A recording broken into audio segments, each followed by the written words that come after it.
specifically focusing on contextual theology. And so today and this year, we are pleased to present Taiga Guterres to present this Copeland lecture. Taiga Guterres is a dual degree graduate student in the School of Social Work and School of Theology and Ministry at Boston College, and serves as the Assistant Director of the Institute for Advanced Jesuit Studies. He has a background in mental health counseling and pastoral ministry, having worked with indigenous communities in Central America and migrants in Tijuana, Mexico. Prior to starting at the IAJS, he has served as a bilingual addiction counselor in Roxbury, Massachusetts, working primarily with the Latinx and the African American population. His research interests are in the intersection of psychology and spirituality, where he investigates the individual and communal meaning making and healing in the face of trauma. His presentation this morning will place into conversation some voices within trauma studies, with Lonergan's ideas of consciousness and hopes of stirring further discussion on our cultural way of proceeding for our world today. And so the title is Trauma and the Dialectic of Consciousness, Considerations for Our Cultural Way of Proceeding. Taiga, thank you for being with us. Thank you. Thanks, everyone. And there's been a great depth of insight to what I've learned from many of you already. And so it's a great privilege for me to be here in this space with you all and to give this presentation in honor of Sean Copeland. Someone who's somewhat new to Lonergan, I'm sure many of you might be able to relate to this, but I find myself constantly just saying the word insight now. But as mentioned, my name is Taiga Guterres, and I'm currently studying theology and social work at Boston College. And my hope for this presentation is to bring the richness of Lonergan's thought to the intersection of theology and psychology. But before I start, I wanted to take a moment to share a bit about what's at stake for me here in the question that led me to this paper.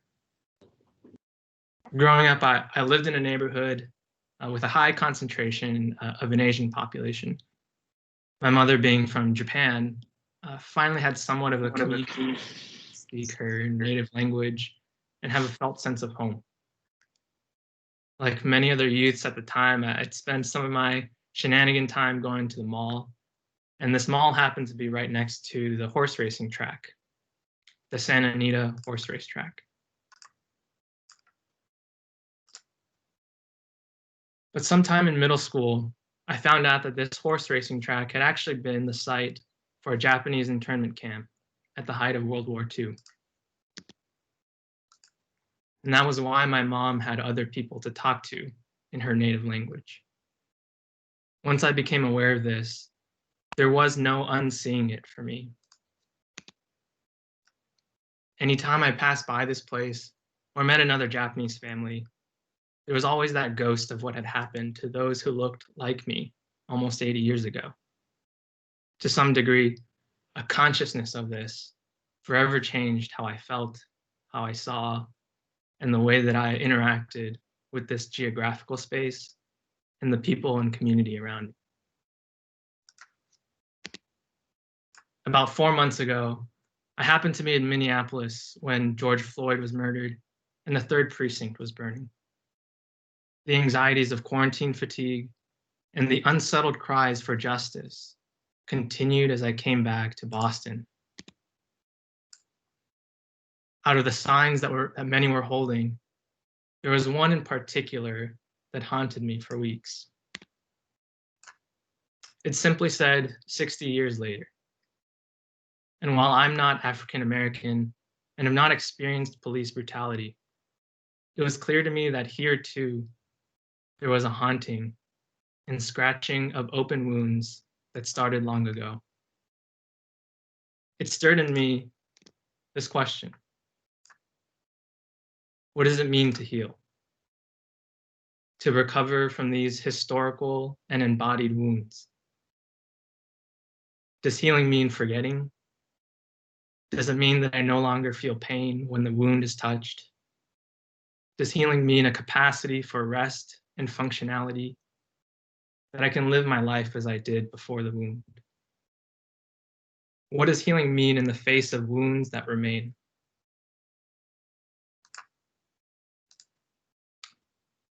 So in placing Lonergan's depth of thought in conversation with trauma studies, I hope to explore this question at the intersection of theology and psychology in hopes that, however so slightly, we might come to a bit closer to a sense of our cultural way of proceeding.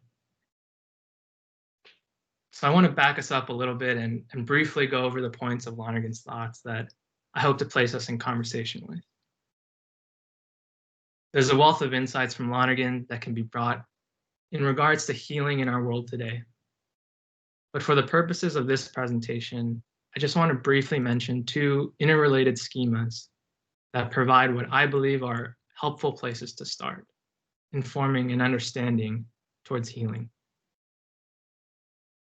The first is Lonergan's insights into emergent probability and the dynamics of history. The three aspects of this dynamism being progress, decline, and recovery.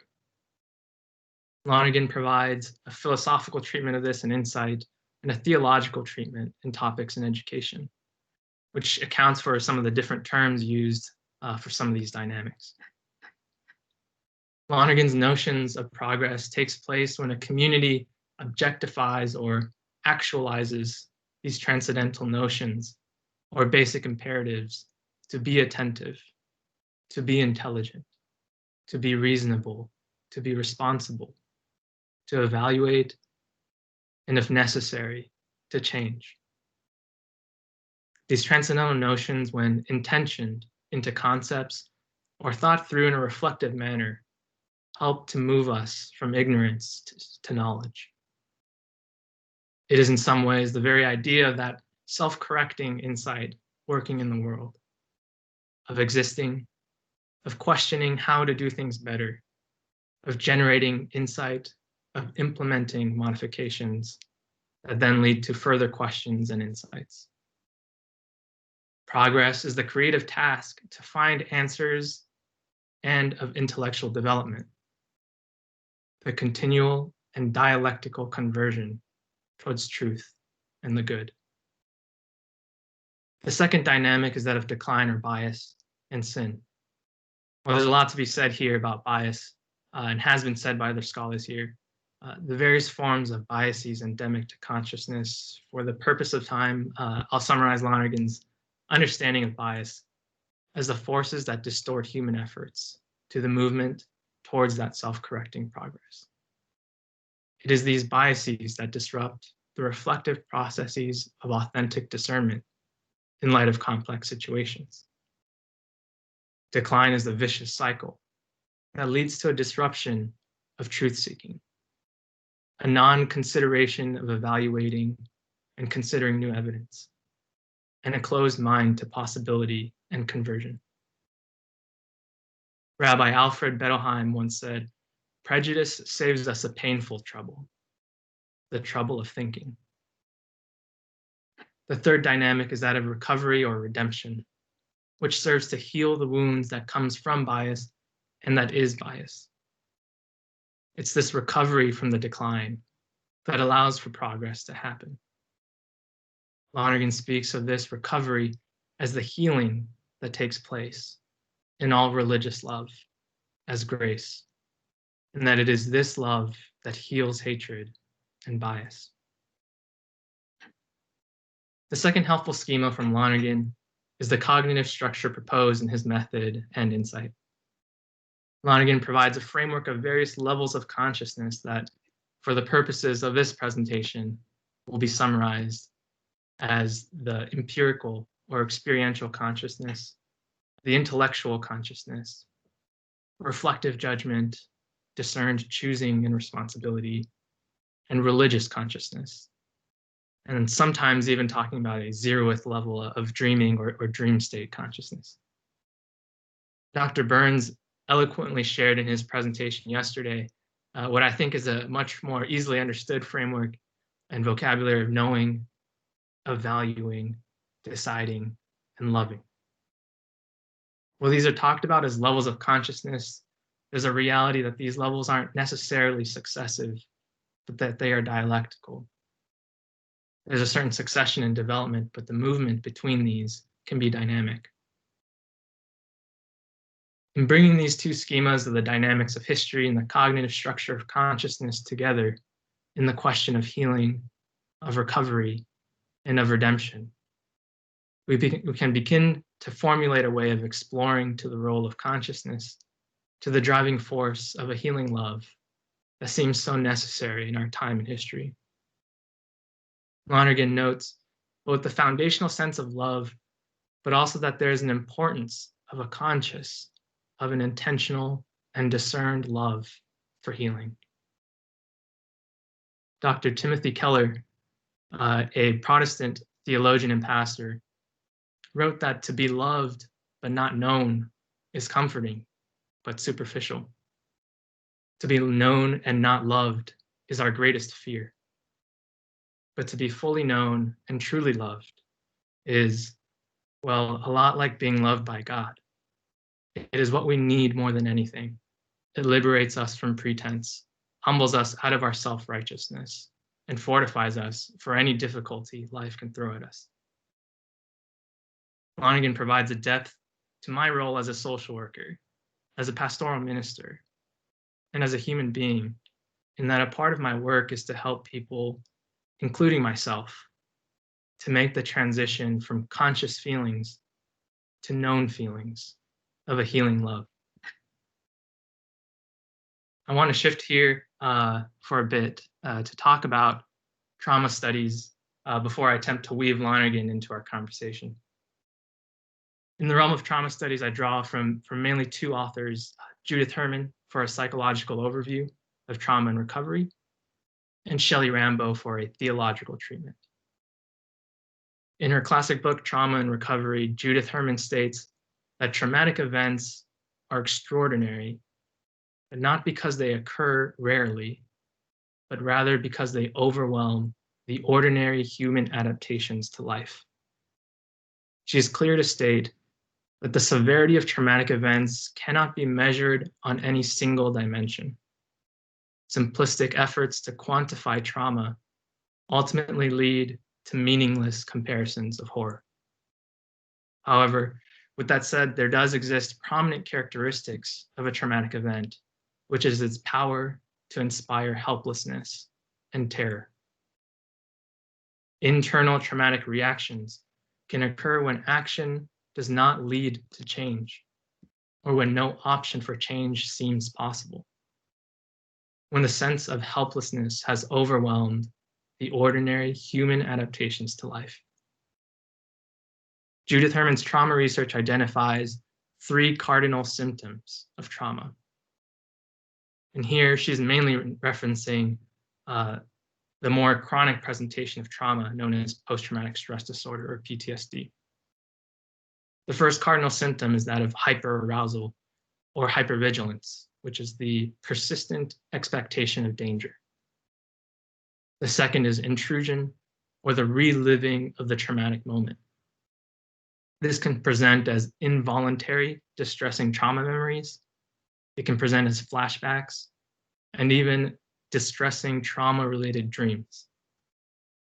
The third is that of constriction, or often called numbing. This can present as dissociation, where an alteration of consciousness occurs and can bring a state of emotional detachment. There are often reports of even feeling disconnected from the living, disconnected from love and from faith. When resistance or escape does not seem possible, the human system of self-defense becomes overwhelmed and disorganized.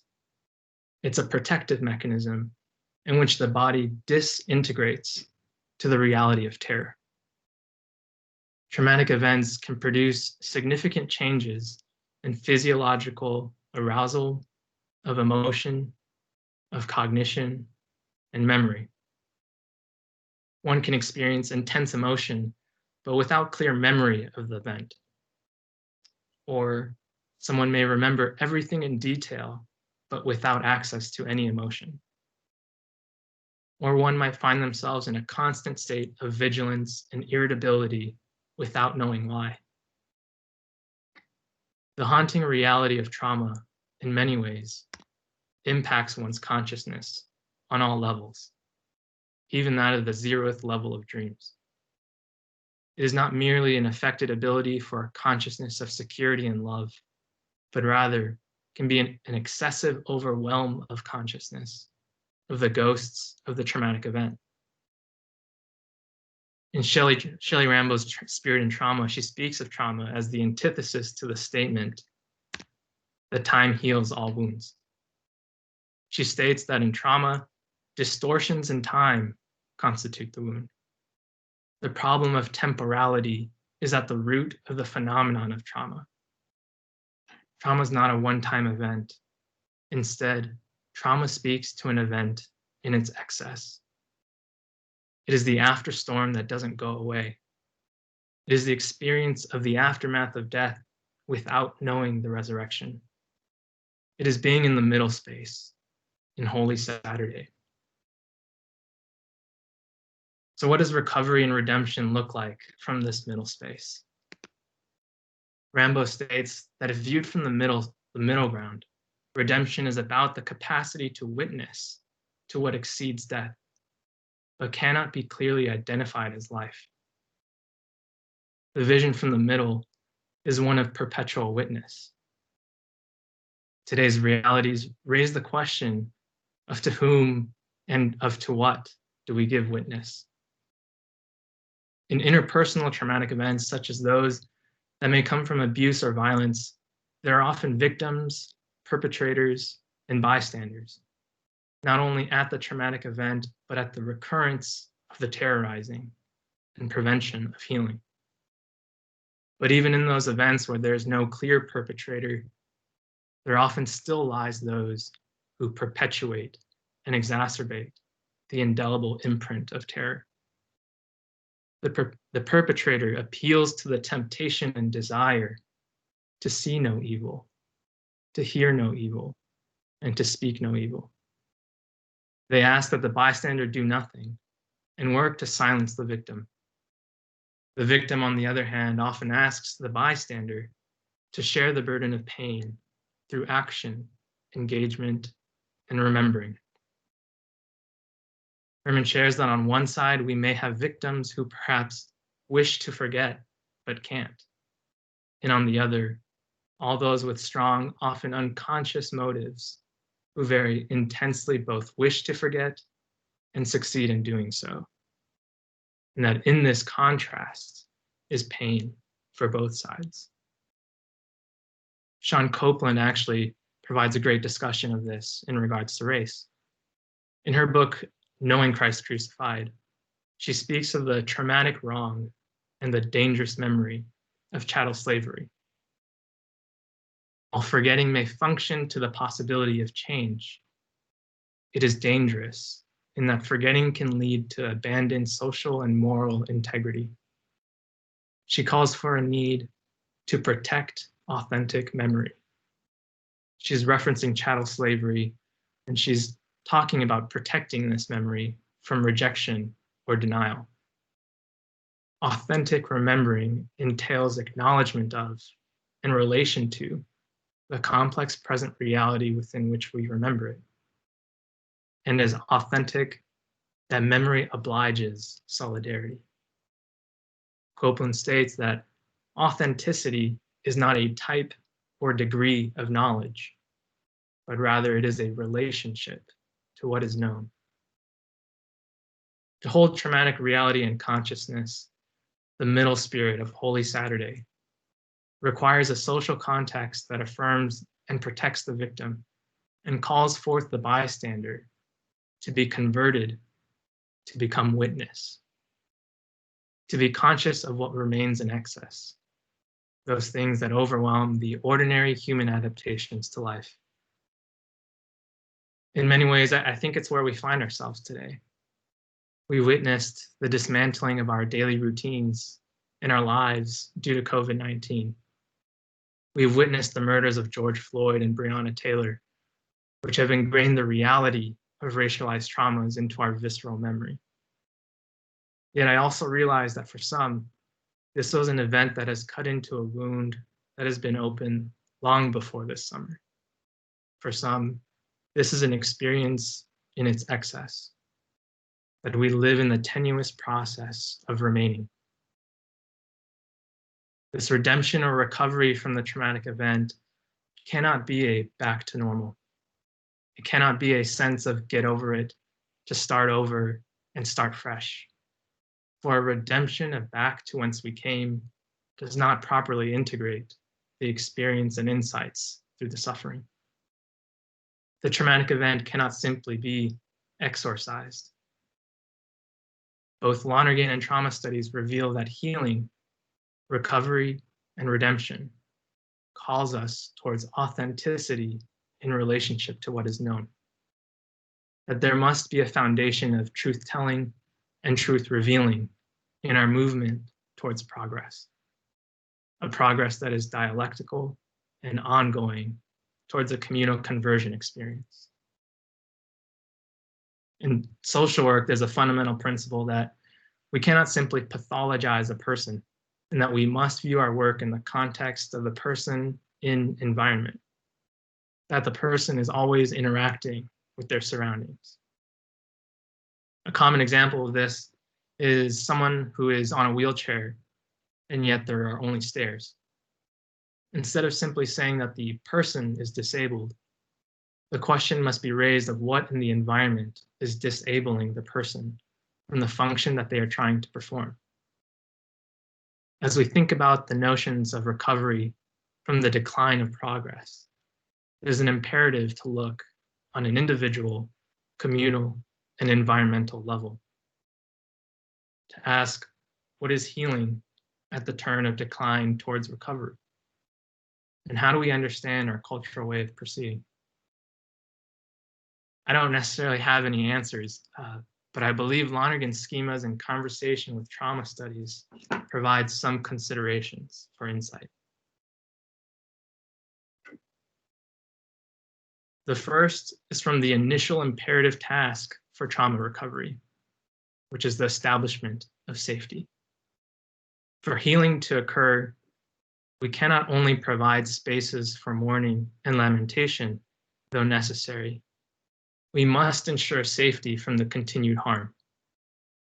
Securing a safe environment requires attention not only to the person's psychological capacity to protect themselves, but also to the realities of power in their social situation.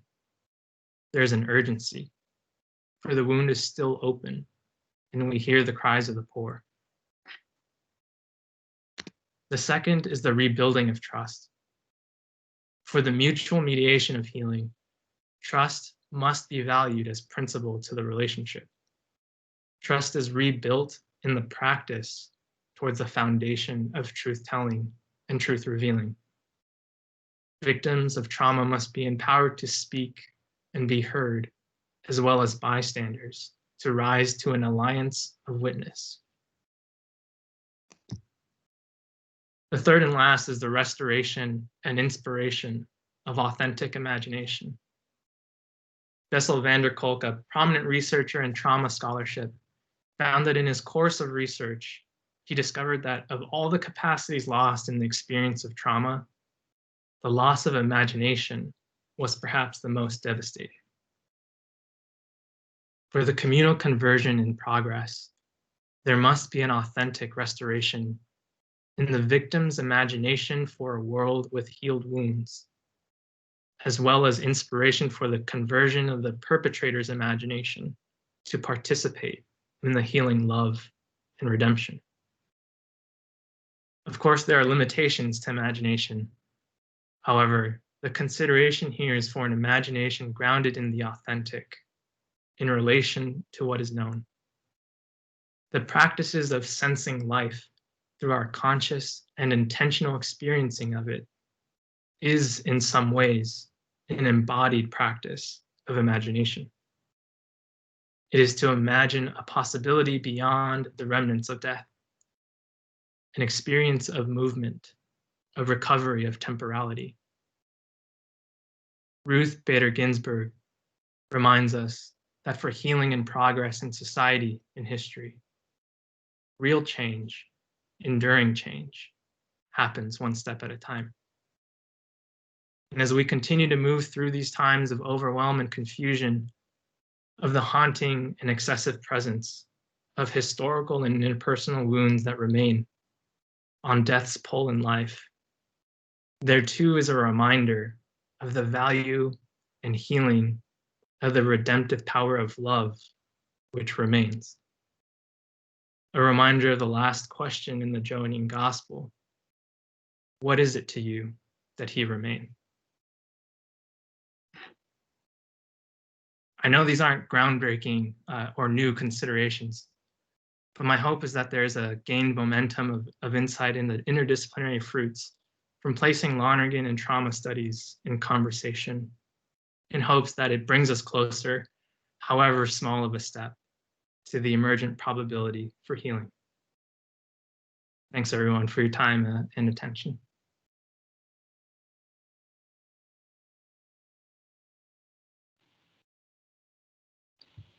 Taiga, thank you very much. Truly powerful words and necessary words for our society and sense of healing. So thank you very much. Are there questions, ideas, insights that people would like to share?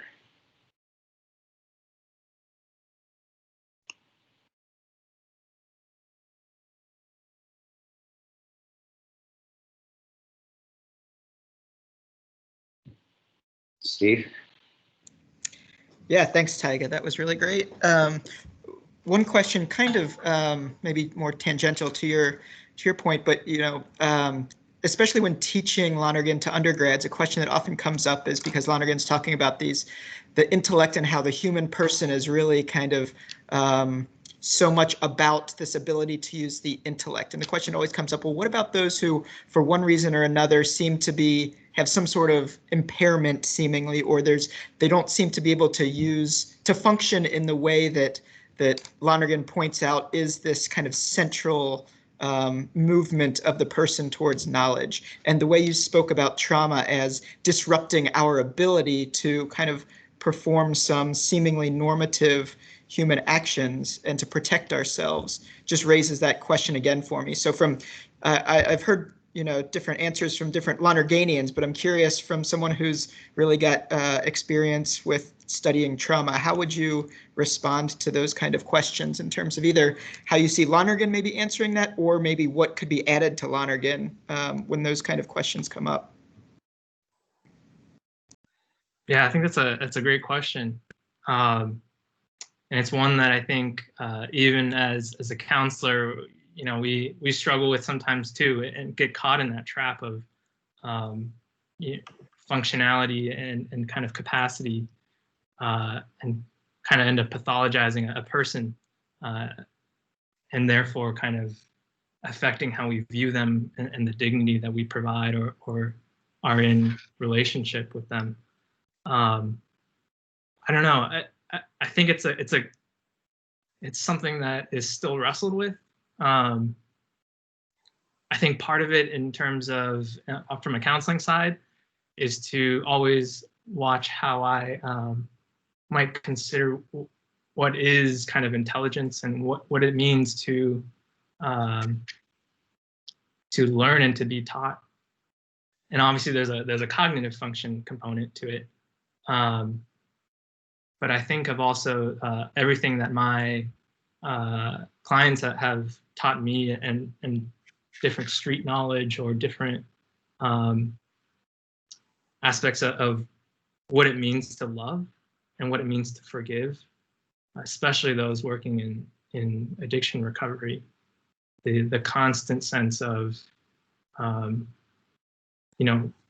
fall and return of just how to process relationships and their own fallings. And I know that's kind of going on a different tangent there, but yeah, I think the question of intelligence is always raised and questioned. Maybe holding on to the question for me is always kind of a self-correcting process for me as well. Yeah, thank you.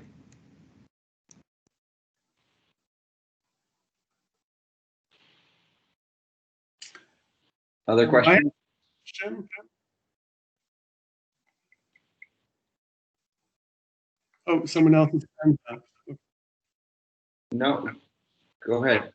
Murray, yeah, please. Yeah, here's a quick question. I was reading recently in the area of trauma studies, Patricia DeYoung's work, who comes out of a relational psychotherapeutic school.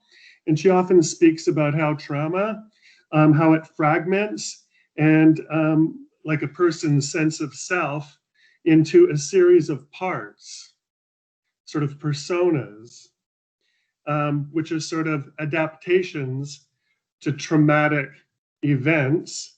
And then part of the therapeutic situation involves reintegrating these parts. And the theological question with which I've been struggling and turning to Lonergan is, how does one speak of redemption in relation to these fragmented parts or personas, which are, can have sort of a ghost-like presence in a person's ongoing life? That's my question. Yeah, I think that's a great one. To give kind of an example that I think might be very accessible for many is, I think on one hand, it's I don't know if many of you are familiar with Harry Potter, but the notion that Voldemort kind of kills and then his soul is split into various different things. I think it's an interesting question in terms of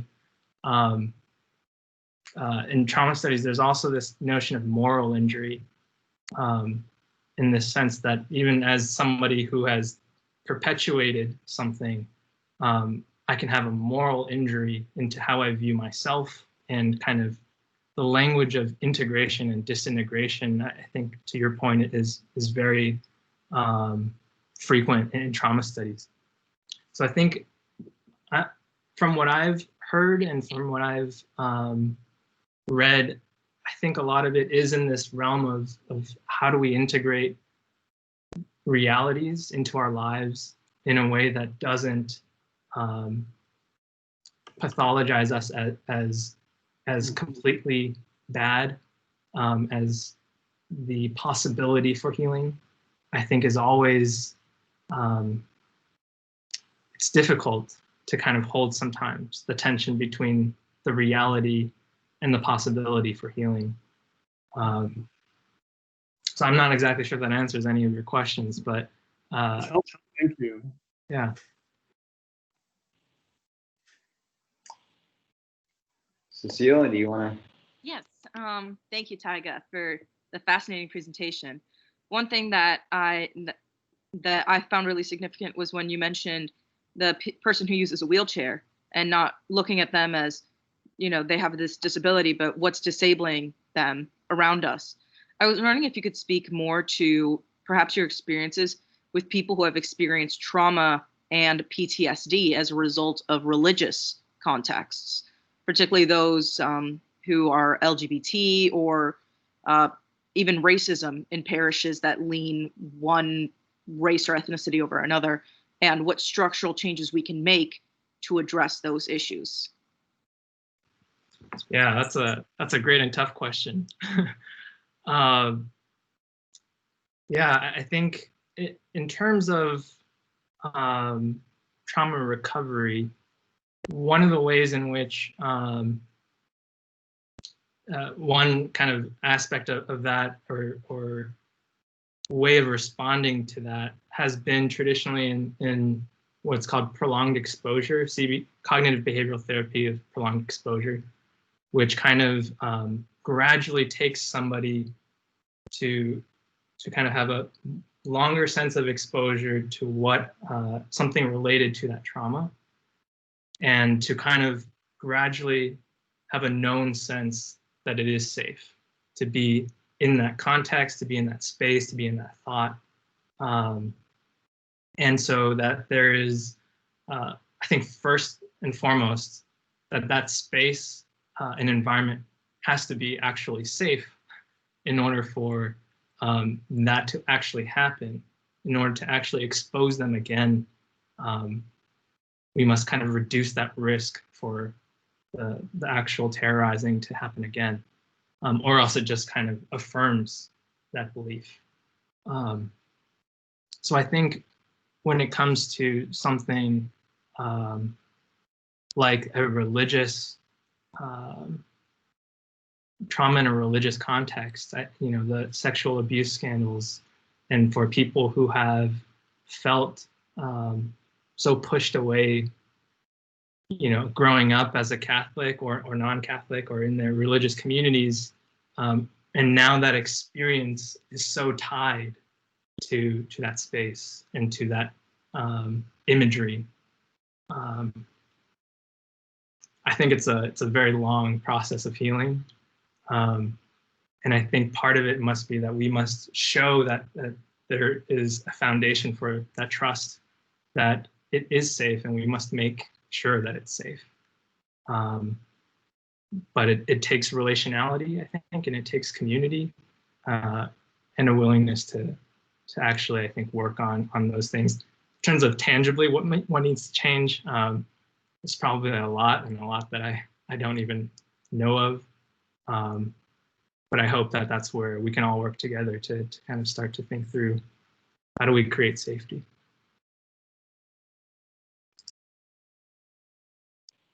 Good, thank you. Tom Hewson. Oh, thank you. Yes, thank you for that presentation. Very provocative and, in the very best sense, productive line of thinking. I wondered if you had given thought to, or if in trauma studies, the realm of physical nature comes into view. People who suffer from natural disasters, car accidents, that sort of thing. I was thinking back to my own experience of being in a tent when a bear tore it apart overhead, and didn't sleep for a long time after that. Well, a minor thing. But then secondly, and in regard to physical nature, I think of the Native Americans and how, in a sense, traumatized, I would say probably traumatized they were by the lack of respect by white Europeans who came out on the newly laid tracks of transcontinental railroad and killed buffalo indiscriminately, with which the Native Americans and the Plains Indians had a sacred bond. So I wonder if you could, give a few thoughts on physical nature in trauma, and perhaps with Native Americans in particular. Yeah, I think what an important aspect to bring up too of our history. And I'll kind of confess that I don't know a whole bunch of what it means, I think, in terms of physical nature. But I think kind of what is elicited in my mind is also that aspect of, placing Native American communities in specific white schools to teach them to eradicate their culture. And I think nature in a lot of ways has been a source of healing for people, a source of reconnecting with the world. But I think, to your point, what happens when it was in the context of nature that was so haunting and traumatizing? I'm not sure if I have a good answer for that, but I think it's a great question. Well, could I just add another thought that was evoked in me by your presentation?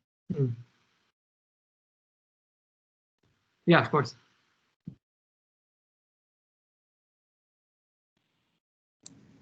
Tom, I think you muted yourself.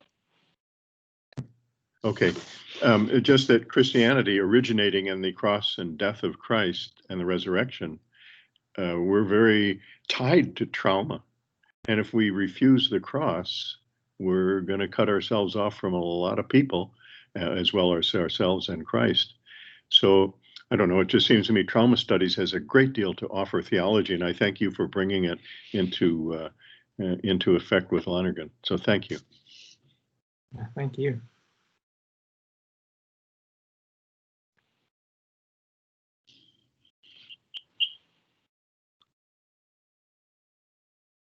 Other thoughts? Damien, please. Hi, Tiger. Thank you very much for that. That was it was beautiful, frankly, very beautiful. So I share a lot in common with you. I work in addiction and recovery as well. And I think pretty much everyone that I come across in work is experiencing the aftermath of trauma, you know, often adverse childhood experiences, you know, and cumulative complex PTSD. And what you said about the experience of being known and loved was particularly powerful, you know, because I think most of the people that I come across are in that context, and I'm in personal recovery myself as well, have experienced a degree of self-esteem and very low self-esteem and self-loathing that's, you know, accumulates with the lifestyle, you know, so it kind of builds up. That low self-esteem builds up over time, and to be known and loved almost seems like an impossible dream, you know. Having said that, when in my own experience, when I did my 4th and 5th step, so in other words, when I went to my sponsor and I'd kind of done a search and a moral inventory of myself, and I shared this with the sponsor, I told them basically everything that I'd you know, all the bad things I've done, and felt this overwhelming experience of being known and loved. That was a milestone in my recovery journey, you know. And it was a huge part in a kind of in an ongoing religious conversion. And I'm just wondering whether that so in the work that I do is it's a lot of it's trying to build people's self-esteem and to work very much on using a positive psychology approach, you know, to create a fuller picture, because a lot of the data, as it were, is missing at the beginning. You know, people see a very negative sense of who they are, and with a fuller awareness and insight into who they are, that process can begin. You know, so I just want you to kind of answer that sense of building people's self-esteem, working with them and exploring their strengths and their values, and recognizing themselves as eminently lovable and infinitely valuable, within the context of within the context of Lonergan, you know, of using his sort of using tools maybe derived from him to help people do that work of deepening insight, understanding, judgment, and eventually decision to change and to live a different life. Yeah, thank you.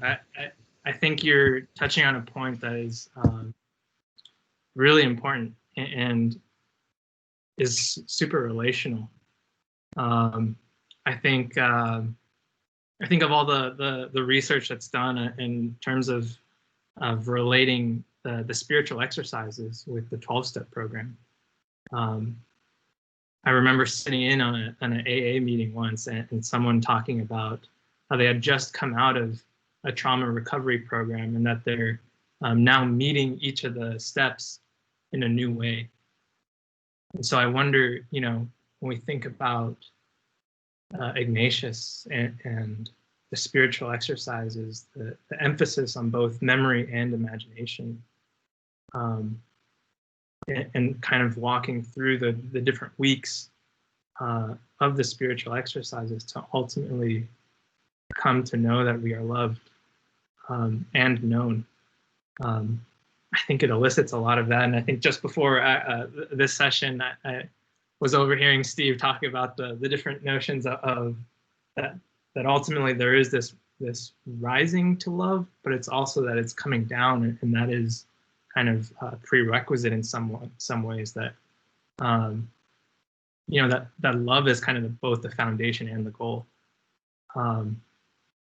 So I'm not sure if that answers anything, but I think it elicits in me a lot of questions, but also a lot of just points of conversation. Yeah, thanks, Tag. I'd be very interested in carrying this conversation on beyond here, if that's possible, you know. Yeah, I would love that. just a follow-up as I mean, you talked about the spiritual exercises and the importance of the imagination. And yet, as you said from Bessel van der Kolk, it's like the worst part of trauma is like the loss of the imagination. And so I guess, I mean, the privilege, the gift that, I mean, Ignatius kind of got into in terms of use the imagination to have an encounter with God. But like when that imagination has been stifled, it's like it prevents that from happening. Yeah, I think that's just a beautiful point that I think really highlights the emphasis between, you know, Ignatian spirituality of Lonergan, but also both how does the spiritual exercises and Ignatian spirituality inform trauma studies, but also, you know, how does trauma studies kind of inform the questions of how we work through our faith and what it is to love and be loved.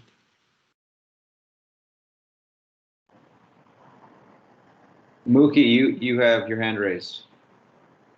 Yeah, thank you. First of all, thanks for the great presentation, Taiga. Definitely lots to chew on here. I guess my question is, if you don't mind elaborating a little bit more. Oh, also, can everybody hear me? Yes. Okay. Awesome. Yeah, if you could elaborate a little bit more on maybe two things, kind of the alogical nature of, right, the waiting in the Holy Saturday, one, and I'll share a little bit more about that too, and then one, maybe the Lonerganian framework for what it means to be in relationship to someone. And I know, you know, we've talked a lot about this before in terms of responsibility and otherness, but to bring it back to the first point, I'm curious because sometimes we talk about integration, whether it's in social work or in other fields, you know, systematicians and things like that, in a very logical fashion, right? So A, B, C, all of those things following in suit. But if you follow the Paschal mystery, Holy Saturday is actually a disruption. It's a narrative break. It is illogical or beyond logic, not illogical, as you know, opposed to logic, but love is something that goes beyond the A to B, B to C, right? And I do wonder sometimes when we talk about integration and trauma, we think that it will be a logical process, right? As opposed to something which requires an integration that is creative or beyond logic. The reason that I bring this up is when you began referencing the traumas being brought in our nation right now, you know, whether it's scares of finitude due to the COVID crisis or even, you know, the racial injustice that is resurfacing. We are looking for, quote unquote, like logical solutions to this trauma when the sinews of integration might be a Holy Saturday, an eruption in our narrative process. So that's one. And then two, this one will be a little bit more briefer. Yeah, right. Schemas of soul, whether it's Aristotelian or Lonerganian, prize a sense of agentic. You know, somebody had mentioned before that, what if the people without the cognitive capacity for this? But yeah, if you could speak a little bit more to the relational quality, and I know you dove into this in the later or higher consciousnesses in Lonergan's kind of schema. Yeah, where does relation play into the schema? Is it mostly agentic mastery? Do you need to ascend to the highest one to connect with God and then connect with others? Or yeah, where do the relationships disrupt my I per se? So those 2 points, would love to hear your thoughts on it. Yeah, I think in terms of the relationality piece, one of the things I've been thinking about lately is just in terms of a lot of great scholars, Sean Copeland being one of them, talks a lot about the role of lamentation and mourning in response to atrocities. Brian Massingale being another one of those. And I think that there is that sense of what is the role of emotion, right? And feeling that felt sense of knowing, which I guess, again, is also part of Ignatian spirituality as well. But I think for me, the way that I imagine relationality is in terms of solidarity. And maybe Pedro Rupe, another superior general of the Society of Jesus, his notion of solidarity, which in a dissertation by Jimmy Mankhouse, he talks about Rupe's sense of solidarity as kind of, if you're kind of thinking about math and you have two asymptotes, and that the line can kind of come closer and closer and closer to that asymptote, but it never actually touches. That sense of movement, that I can come a little bit closer to be in solidarity with the other, but that I'll never actually fully know what that is. And the other, I think, in terms of maybe with your knowledge of Levinas, the sense of the other can be, the other person, but it can the other being God. And so I'm also kind of thinking about Rupe's sense when he talks about the inner guest of his soul, in what it meant to learn the soul of the Japanese people, but also to know God within himself.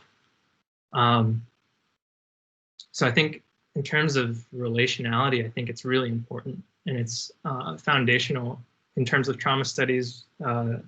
Judith Herman talks about the role of community, in that there's kind of two really strong functions that they can provide, and those are restitution and recognition.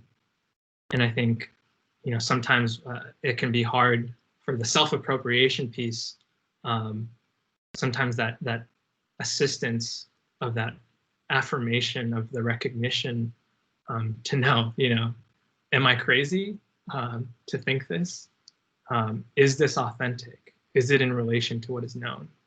I think that's kind of what a community and relationships can help us with. And then in terms of the logic piece, which I guess is all kind of related to that as well, but yeah, I don't know. I think healing is not all cognitive. I think somehow we kind of have a felt sense of that, and it's hard to kind of place words to sometimes know how we know that. And maybe that's why I kind of was borrowing Tim Keller's words there of being known and loved. I think back to the earlier question too of the recovery community. What is a recovery community that is worldwide, that is of humanity, illicit for us, and kind of what can we learn even from the addiction recovery community, of what it means to be in solidarity. Again, I don't know if that answers anything, but No, thank you, man. Yeah, it's so much richness here. I'm sure we'll continue the conversation later. And yeah, the final kind of quote that comes to mind, right, Pascal's "La cœur c'est raison que la raison ne connaît pas," or right, the heart has reasons that reason itself cannot fathom. And maybe that's where whatever is beyond trauma and healing and integration, yes, I'd be in a plane like that. But yeah, thank you, Taiga. yeah, thank you. Ted, you have a question. Yes, yes, I do have a question. Have you considered, at least at the conceptual level, on basically creating in this process of creating a framework for exactly the kind of work that you're doing, of using Bob Doran's contribution of psychic conversion as a sort of thing that happens at all levels? Like, I'm quoting from him. He says, psychic order can be understood in terms of contrasting complexes of psychic energy that match and provide momentum to the sustained performance of the same operations. He speaks about the other operations. And then when he speaks of psychic conversion, he says, is a transformation of a psychic component of what Freud called the censor, from a repressive to a constructive agency in a person's development. The habitual orientation of our intelligence and affectivity exercises censorship over the emergence into consciousness of the images that are psychic representation or conscious integration of an underlying neural manifold.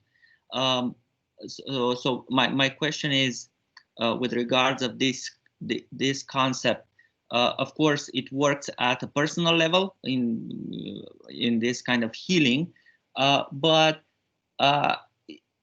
when it comes to kind of the group psyche, so to speak, let's say that that supernaturalist worldview that we get from the Old Testament, when Archangel Michael fights his way with the angel of Persia in the book of Daniel. This is and eventually Gabriel kind of clarifies things, manages to get through and clarifies things for Daniel.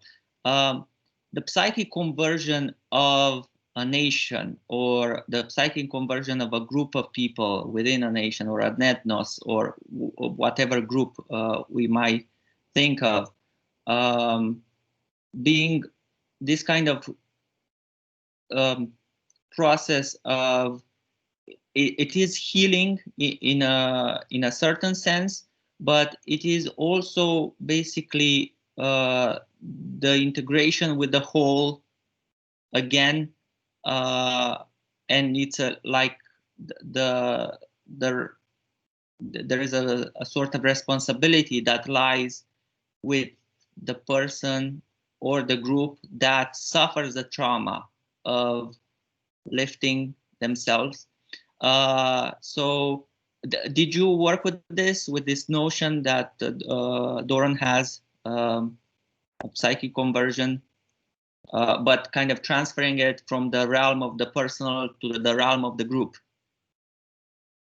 Yeah, that's a good question, and to be honest, I haven't read that, but I think it's an interesting notion, and I think that the question of the individual and can it be translatable to the group, and if so, how? I think it's a really interesting one, and I think for me, how I kind of conceptualize it is, I kind of point to Brian Massingale when he talks about culture as the soul of a people. And so how do we kind of think about, as a nation, as a group, as a community, as kind of the way that we move in the world as our soul? What can we learn about what it takes to heal, and kind of keep in mind the question of, do I have a static image of what it means to heal in my mind? And kind of being wary, I think for me, when in terms of counseling, it's always difficult, and I need to be aware that what I think it means to be fully healed might not actually be what it means to heal for that person. And I think that there's almost a mystery to, what does it mean to be at the other side, to be at the resurrection. So I think for me that the space of Holy Saturday is on one hand the openness and expectation to engage in healing, with almost holding on to the mystery of what that looks like. So I don't actually know. I'm sure that actually doesn't answer your question at all, but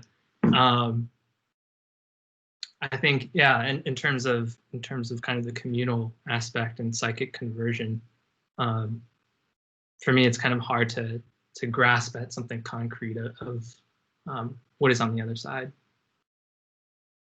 Could I follow up with one little question? You saying that the culture is the soul of the group, or something like that. It's not connected with what you said before, but I was just curious, like at the first approximation, if you would read that text, like from Daniel, about Michael fighting with the angel of Persia, would you read it as, well, the soul of Israel, the soul of the people of Israel is kind of fighting through the culture of Israel is fighting through with the culture of Persia to get through to Daniel and what it means to be part of Israel? Would that be a first approximation of what you'd read into that? Yeah.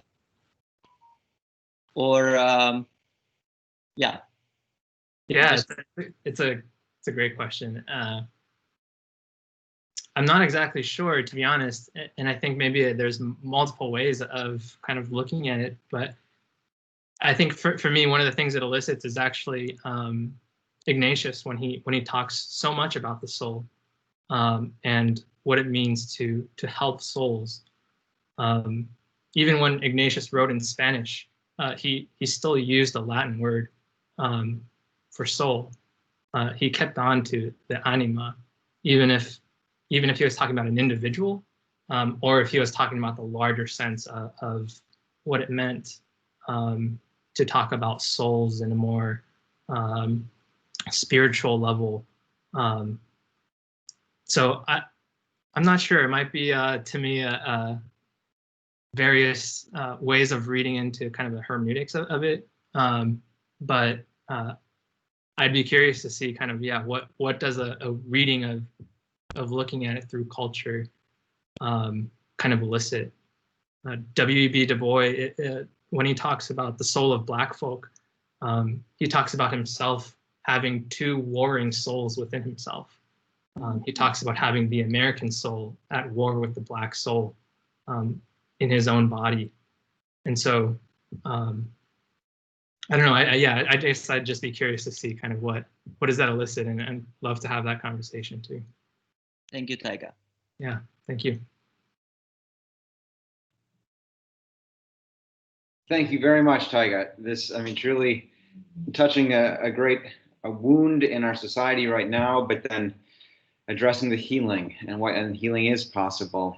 And I guess looking at the deep faith in who we are truly as human beings, as ensouled and loved and truly loved and known by our God, but how do we continue to grow to know each other and to build each other up? And I guess, it's a successful Copeland lecture when you can weave in Copeland herself and throughout your work. So wonderful. Thank you for opening this up to us in a contextual theology, but how very much needed. Thank you. Hey, guys.